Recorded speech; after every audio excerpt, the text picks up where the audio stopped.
গভীর শ্রদ্ধার সঙ্গে স্মরণ করি বাংলাদেশের স্বাধীনতার ঘোষক শহীদ রাষ্ট্রপতি জিয়াউর রহমান বীর উত্তমকে, যার ঘোষণার মাধ্যমেই যিনি মানুষের শ্রদ্ধা এবং আস্থা বিশ্বাস অর্জন করেছিলেন রণাঙ্গনে অস্ত্র হাতে যুদ্ধ করে, এবং যার প্রতি মানুষ আস্থা রেখেছিল আবার সেই 1975-এর 7ই নভেম্বর, অর্থাৎ জাতি যখন দিগ্ভ্রান্ত, স্বাধীনতা সার্বভৌমত্ব যখন বিলীন হওয়ার উপক্রম, ষড়যন্ত্রকারীরা দেশ এবং দেশের বিদেশ থেকে ষড়যন্ত্র করছে দেশের স্বাধীনতা নিয়ে, শহীদ জিয়া যখন গৃহবন্দী,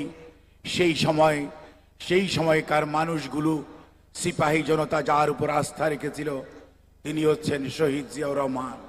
কাজেই এই যে জাতীয় ঐক্য ওই দিন গড়ে উঠেছিল, আজকে 2025-এর এই নভেম্বর মাসের 12 তারিখে, আজকে গতকাল এবং আগামীকাল অথবা আগামী ফেব্রুয়ারির মধ্যভাগের মধ্যেই জাতীয় নির্বাচন নিয়ে কেউ কোনো মহল থেকে বিভিন্ন ধরনের বক্তব্য আসছে, যেটি জাতিকে দিগ্ভ্রান্ত করছে, জাতির ঐক্যকে বিনষ্ট করছে। যে ঐক্য প্রক্রিয়ার মাধ্যমে বাংলাদেশ এত দূর এগুলো, যে ঐক্য প্রক্রিয়ার মাধ্যমেই এই জাতীয় নেতৃবৃন্দ গণতন্ত্র পুনরুদ্ধারের প্রায় দ্বার প্রান্তে যার নেতৃত্ব দিয়েছেন ভারপ্রাপ্ত চেয়ারম্যান জনাব তারেক রহমান। আজকে আমি শুধু এটুকুই বলতে চাই, এই সময়ে দাঁড়িয়ে আজকে দিগ্ভ্রান্ত হলে চলবে না, সত্যের মুখোমুখি হতে হবে। এই জাতিকে ঐক্যবদ্ধভাবে এগিয়ে যেতে হবে। দেশ এবং দেশের বাইরে থেকে পতিত স্বৈরাচার অথবা তাদের দোসররা যতই ষড়যন্ত্র করুক, নির্ধারিত সময়ে জনগণের অধিকার আদায়ের মাধ্যমেই আজকের 50 বর্ষ পূর্তির আমাদের অঙ্গীকার নিতে হবে এবং গ্রহণ করতে হবে।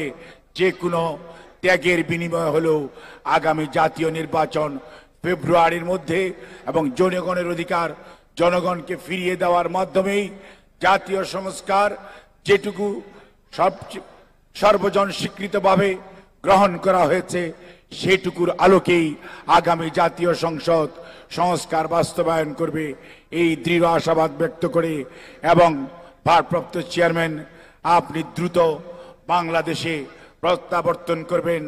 দেশের মানুষ, গণতন্ত্রকামী মানুষ আপনার অপেক্ষা করছে।